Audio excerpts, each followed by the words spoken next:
भी वही है और कलयुग में भी वही है। और साधन बदल सकते हैं, उनमें समस्याएं आ सकती हैं, पर नाम वही है, उसमें कोई परिवर्तन नहीं है और छूट भी भरपूर है।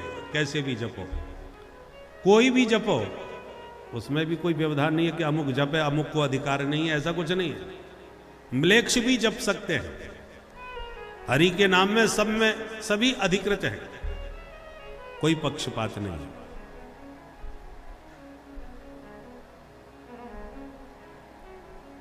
बोलो जय सिया राम। जय सिया राम। और कलयुग में ठाकुर जी ने आरक्षण भी दे रखा है। केवल सरकार ने ही नहीं दिया, ठाकुर जी ने भी दिया है। क्या? बोले मानस पुण्य होए नहीं पापा, मन से किया हुआ पुण्य का फल आपको मिलेगा, पर मन से कोई पाप बन जाए तो उसका कोई दंड नहीं मिलेगा। ये आरक्षण केवल कलयुग में है। इसलिए अन्य युगों के प्राणी कलयुग में जन्म लेने के लिए प्रभु से प्रार्थना करते हैं। कृतादिषु प्रजा राजन कलौ इक्षन्ति संभवम, कलौ खलु भविष्यन्ति नारायण परायणा। अन्य युगों में तो बहुत तपस्या करनी पड़ती थी, तपस्या करते करते शरीर में दीमक लग जाती थी, तब जाके ठाकुर जी की कृपा का पात्र बनता था। पर कलयुग में ये सब करने की जरूरत नहीं है भैया, न किसी की शक्ति सामर्थ्य है, केवल हरि नाम गुण गाए जाए।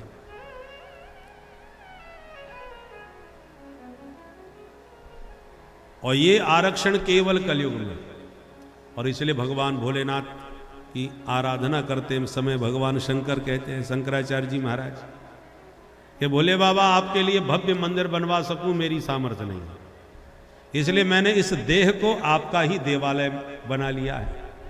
शरीर रूपी मंदिर में आत्मा के रूप में मैंने आपको बैठा लिया है, और बुद्धि के रूप में भवानी पार्वती जी बैठी हुई हैं, और पंच प्राण के रूप में आपकी पंचायत विराजमान है।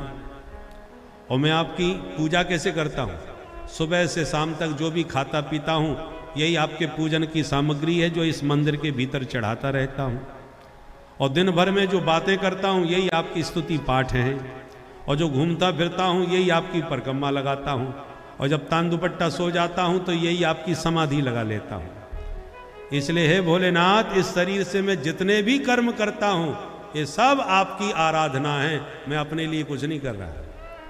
कितनी बढ़िया बात है। आत्मात्मं गिरिजा मति सहचरा प्राणा शरीरम गृहम, पूजाते विषयोपभोग रचना निद्रा समाधि स्थिति, संचारा पदयोपदक्षिण विधि स्तोत्राणि सर्वा गिरो, यद यद कर्म करोमि तत्तदखिलम शंभो अवाराधनम, शंभो तवाराधनम। अब बताओ इसमें क्या लगा? हद लगे ना फिटकरी रंग चौखाई आवे। कुछ नहीं करने धरने की जरूरत, केवल मन से भी भगवान का आप स्मरण करते हैं तो आपको पूरा पुण्य लाभ प्राप्त होगा।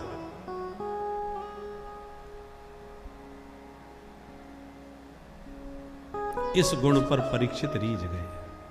गुण तो तुम्हारा बहुत प्यारा है भाई, तब तो हम एक दो नहीं 4-4 स्थान तुम्हें रहने को दे रहे हैं। कहां कहां? बोले द्यूतम पानम स्त्रियः सूना यत्रा धर्मश्चतुर्विधा। सबसे पहला स्थान है जुआ घर। द्यूत, द्यूत माने जुआ। कान खोल के सुन लो। कलयुग किसे कहते हैं? कली माने कलह। कलह के युग का नाम कलयुग है। और कलयुग किस घर में डेरा जमाता है? जहां ये 4 दोष होते हैं वहीं कलयुग रहता है। सबसे पहला जुआ घर। जिस घर में जुआ खिले उस घर में कलह ना हो, ये हो ही नहीं सकता। कलह का केंद्र होता है जुआ घर। दूसरा पानम, जहां भी बोतलें खुलती हैं, प्याले चलते हैं, मदिरा पान किया जाए उस घर में कभी शांति नहीं रह सकती। कलयुग साक्षात निवास करेगा। हर व्यक्ति सुख शांति तो चाहता है, परंतु क्रांति के पूरे साधन जुटाए रहता है।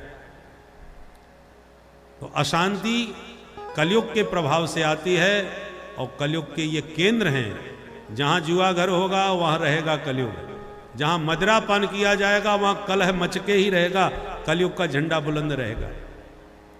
तीसरा, परस्त्री लंपट व्यभिचार, पराई स्त्री के प्रति कुदृष्टि, एक कलह का मूल केंद्र है। घर बर्बाद हो जाते हैं, घर में कभी शांति नहीं रह सकती। और चौथा स्थान है हिंसा। सुना माने हिंसा, जहां जीव जंतुओं को काटा मारा जाता हो, संडे हो या मंडे,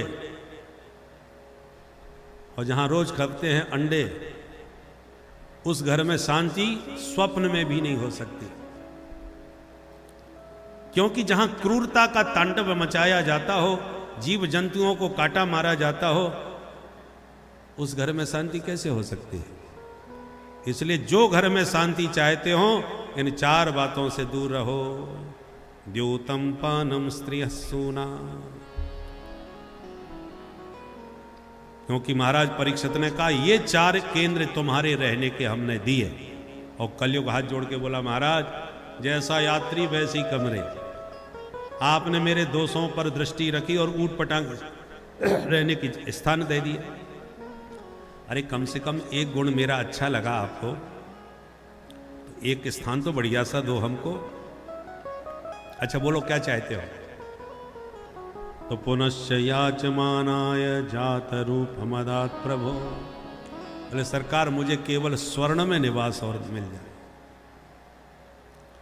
महाराज परीक्षित बोले अच्छा जाओ, हमने तुम्हें दिया, सोने में निवास मिल गया। बोलो राधे राधे। अब प्रश्न उठता है, जब स्वर्ण में कलयुग को वास मिल गया तो हम लोग स्वर्ण धारण क्यों करते हैं? अरे हमारी छोड़ो, बड़े बड़े साधु संत स्वर्ण आभूषण धारण करते हैं। गोल्डन बाबा प्रसिद्ध हुए, गोल्डन बाबा, गोल्ड ही गोल्ड शरीर में, ठाकुर जी की सेवा में। क्योंकि स्वर्ण तो साक्षात भगवती लक्ष्मी का स्वरूप है। जात वेद नाम उसी का तो है। हिरण्यवर्णाम हरणीम सुवर्ण रजतस्त्रजाम चंद्राम हिरणमयीम लक्ष्मीम जात वेदो महावह। हिरण्यवर्णाम हरिणी, तो लक्ष्मी तो साक्षात हिरण्यवर्णा है, स्वर्ण का स्वरूप है। इसलिए हम लक्ष्मी जी की स्वर्ण रूप में पूजा करते हैं। और इसी श्रीमद् भागवत के एकादश स्कंद में स्वयं भगवान उद्धव से कहते हैं, धातु नामस्मि कांचनम। उद्धव, धातुओं में स्वर्ण साक्षात मेरा स्वरूप है, स्वर्ण में मेरा निवास है। विभूति में भगवान स्वर्ण को अपनी विभूति बता रहे, तो वो निंदनीय कैसे हो सकता है? पर दूसरी तरफ कलयुग का वास भी बता रहे। इसका मतलब क्या हुआ? देखो भाई, संसार की हर वस्तु में दोष है। जड़ चेतन गुण दोष में विश्व कीन करतार। सर्दियों में यह धूप कितनी प्यारी लगती है। सूर्य भगवान जब धूप के साथ उदित होते हैं तो हम लोग, अरे जान में जान आ गई, 4 दिन से सूर्य भगवान के दर्शन नहीं हो रहे, अब जाकर के राहत मिली है। तो सूर्य और सूर्य का प्रकाश कितना आनंददायी होता था 1-2 महीने पहले, परंतु अब ज्यों ज्यों दिन बढ़ते जा रहे हैं वही धूप हमें बुरी लगने लगती है। हे भगवान, आज तो इतनी प्रचंड गर्मी थी, खोपड़ी तप गई हमारी तो इस धूप में।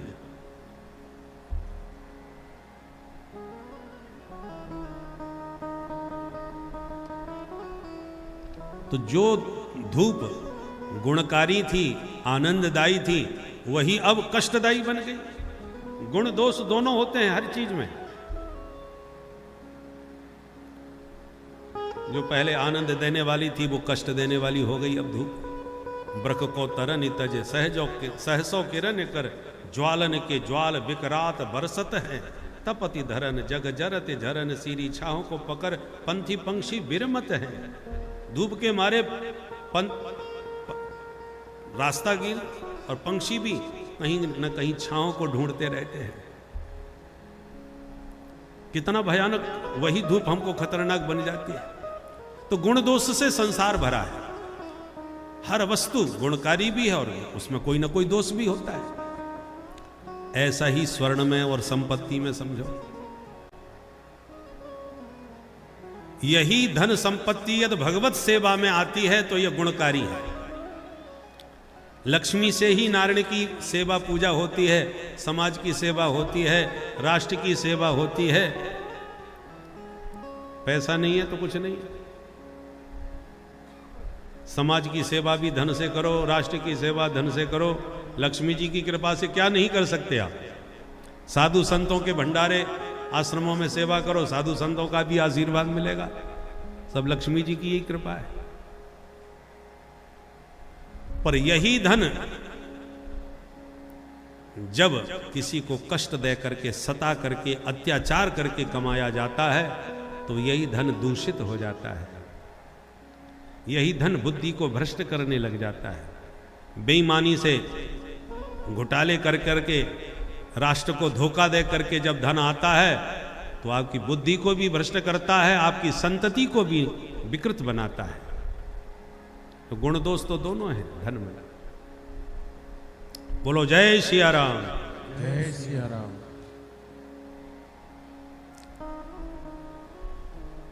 भोजन अन्न में बहुत दोष होते हैं, पर उसी अन्न का जब भोग लगा देते हैं ठाकुर जी का तो वही अन्न फिर प्रसाद बन जाता है, ठाकुर जी का भोग बन जाता है। फिर उस समय अन्न बुद्धि नहीं रह जाती, प्रसाद बुद्धि हो जाती है। उसी प्रकार कोई भी आभूषण आप सीधा दुकान से खरीद के धारण करोगे तो वो सिर्फ आभूषण होगा, और वही आभूषण पहले ठाकुर जी को धारण करा दो, उसके बाद उनका प्रसाद बना के धारण करोगे तो उसमें कोई दोष नहीं रह जाता, सारा कलयुग भाग जाता है। और डायरेक्ट पहनोगे तो कलयुग साथ में आएगा, उपद्रव निश्चित मचाएगा। इसलिए तुम ही निवेदित भोजन करही, तुम ही निवेदित भोजन करही, तुम ही निवेदित भोजन करही, तुम ही निवेदित भोजन करही, प्रभु प्रसाद पटभूषण धरही, प्रभु प्रसाद पटभूषण धरही, प्रभु प्रसाद पटभूषण धरही। प्रभु प्रसाद पटभूषण धरही। भगवान का प्रसाद बना करके वस्त्र पहनो, आभूषण पहनो, भोजन करो तो वो भोजन आभूषण सब शुद्ध हो जाता है। इसलिए घर में हमेशा, हर घर में ठाकुर जी की ठाकुरबाड़ी होनी चाहिए, ताकि कोई भी नई वस्तु लाओ तो पहले ठाकुर जी को चढ़ाओ, फिर प्रसाद बना करके ग्रहण करो, तो घर में सुख शांति रहेगी, कलयुग का प्रवेश नहीं हो सकेगा। महाराज परीक्षित ने कलयुग को भी अभयदान दिया, उसके गुण पर रीझ करके उसे स्थान दिया और गौ माता को प्रणाम करके अपने महलों में चले गए। पर एक दिन महाराज परीक्षित सोने का मुकुट पहन के शिकार खेलने निकल पड़े और जंगल में शिकार खेलते खेलते भटक गए, और भटकते भटकते सूर्य अस्त हो रहा था, तब समीक मुनि के आश्रम में पहुंच गए। दिन भर के भूखे प्यासे थके महाराज परीक्षित ने आश्रम में जाके आवाज लगाई, महाराज जी, पर कोई जवाब नहीं। तो कुटिया में झांक करके देखा महात्मा ध्यानमग्न बैठे थे। परीक्षित को लगा कि मेरे स्वागत से बचने के लिए समाधि का नाटक कर रहे हैं। अब समाधि असली है कि नकली कैसे पता चले? तो मरा हुआ सांप दिखाई पड़ गया, धनुष से उसे उठा लिया और महात्मा के गले में लपेट दिया। पर महात्मा की समाधि सच्ची थी, इसलिए ज्यों के त्यों बैठे रहे। राजा तो चले गए, पर यह दृश्य एक बालक ने देख लिया। वो भागता हुआ गया और समीक महाराज के पुत्र को पूरा समाचार सुना दिया, जो कौशिकी नदी के किनारे खेल रहा था। जैसे उस ऋषि कुमार ने सुना कि मेरे पिता का अपमान राजा ने किया, क्रोध में भर गया और कौशिक्याप उपस्पृश्य वाग वज्रम विससर्जः, कौशिकी नदी का जल अपने हाथ में लेकर के भयंकर शाप परीक्षित को दे दिया। इति लंघित मर्यादम तक्षकः सप्तमे हनि दंशति स्म कुलांगारम नोदितो मे तदद्रुहम। अरे कुलांगार, तूने हमारे पिता का अपमान सर्प से किया, तो परीक्षित मैं भी तुझे शाप देता हूं, आज से ठीक 7वें दिवस तुझे तक्षक नांग डसेगा। ऐसा कह करके शाप का जल छोड़ दिया और दौड़ता हुआ आया, पिता के गले में मरा सर्प पाया, जोर से रोया। रोने की आवाज सुन के महात्मा की समाधि खुल गई, गले का सर्प उतार के फेंक दिया, बच्चे को गोद में लिया। बेटा तू ऐसे क्यों रो रहा है? पूरी बात बताई। जैसे ही सुना कि मेरे पुत्र ने राजा को शाप दे दिया, तो बड़े दुखी हो गए। समीक मुनि बोले, बेटा तूने बहुत बड़ा अनर्थ कर दिया। अब इस देश को परीक्षित जैसा धर्मपरायण धर्मात्मा राजा कभी नहीं मिलने वाला। अब तो इस देश में जितने राजा होंगे प्रायः सब धर्मनिरपेक्ष ही ज्यादा होंगे। धर्मात्मा राजा तो राष्ट्र को बड़े ही सौभाग्य से कभी कभी प्राप्त होता है। बेटा परीक्षित जैसे धर्मात्मा राजा के राज्य में आज हम चैन से जंगलों में भी शांति से भजन कर रहे हैं।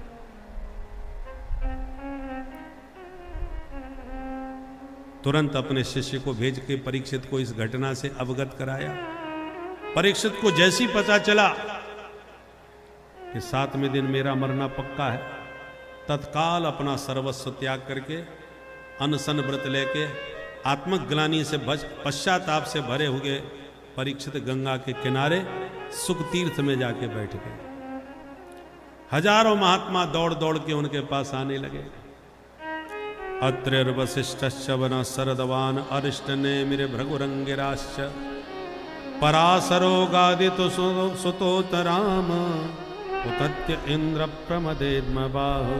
इन सभी संतों के नाम लिए जो वहां पहुंचे।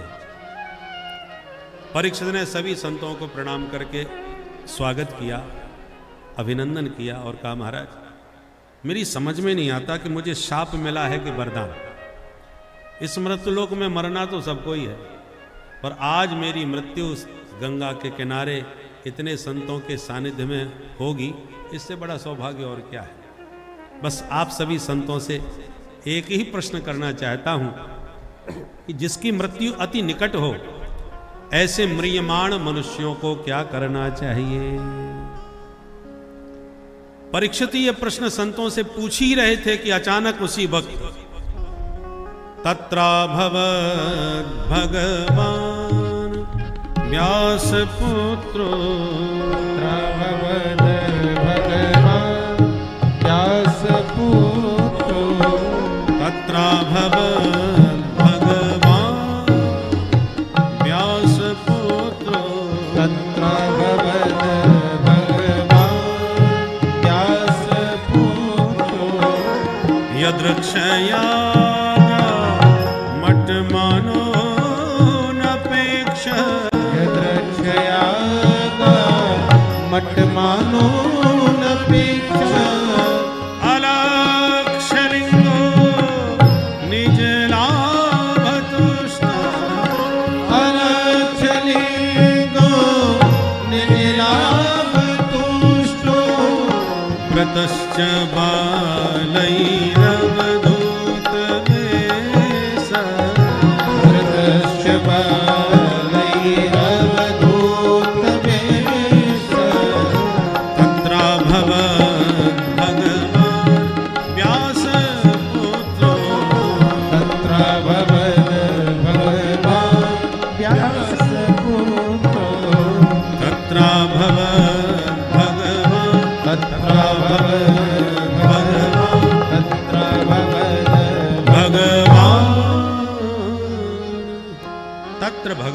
व्यासपुत्र अभवत। मानो आज भगवान ही व्यासनंदन सुखदेव जी के रूप में कृपा करने के लिए प्रकट हो गए। बोल सुखदेव भगवान की जय। ये आवश्यक नहीं है भगवान आपत्ति काल में आपके सामने मुरलीधर माधव बन के ही आए या धनुर्धारी राम जी बन के ही आए, न जाने के वेश में नारायण मिल जाए। ठाकुर जी अपनी कृपा बरसाने के लिए किसी भी रूप में आ सकते हैं?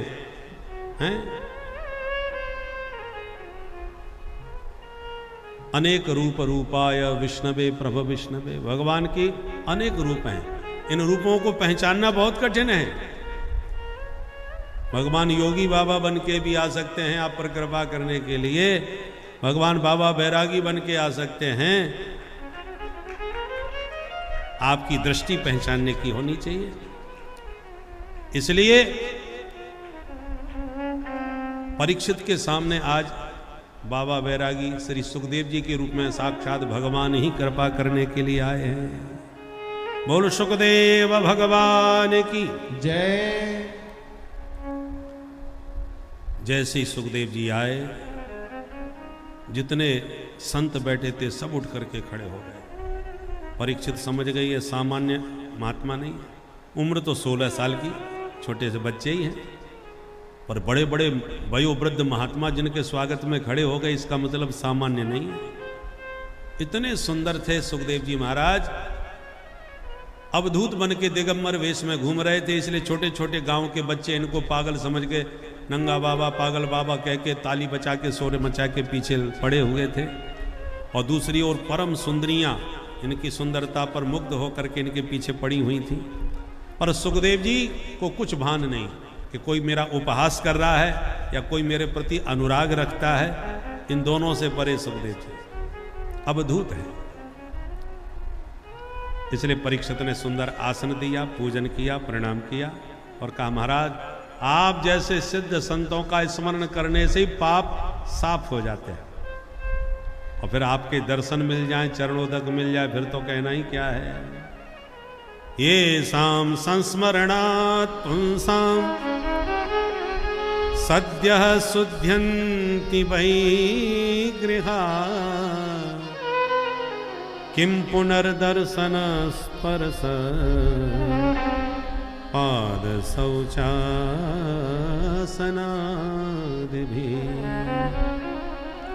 मैं धन्य हो गया आपके दर्शनों से जो आपने कृपा करी। आप योगियों के भी परम गुरु हैं। कृपा करके मुझे ये बतावें हम जैसे म्रियमाण मनुष्यों का क्या कर्तव्य है, हम क्या करें क्या न करें, किसका भजन करें, किसका ध्यान करें, किसका श्रवण करें, कृपा करके बताएं। सुखदेव जी खुश हो गए। बरीयाने सते प्रश्न क्रतो लोक हितं नप आत्मवित् सम्मत पुंसा श्रोतव्या दिशो यः परः।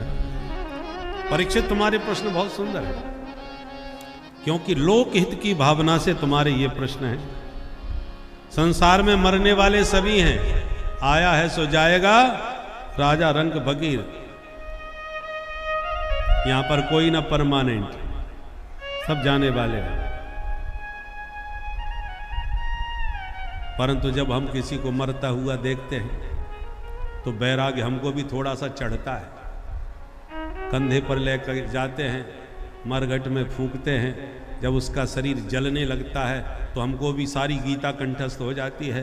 बड़ा वैराग्य का भूत चढ़ता है। भैया समय का कोई भरोसा नहीं, एक क्षण में कब क्या हो जाए। रात में हमारी 10 बजे तक बात चली थी इससे, और सवेरे खबर मिली कि वो हार्ट अटैक हो गया। जिंदगी का कोई पता नहीं भैया, पूरा ज्ञान कंठस्थ हो जाता है। क्या भरोसा है इस जिंदगी का। भैरवी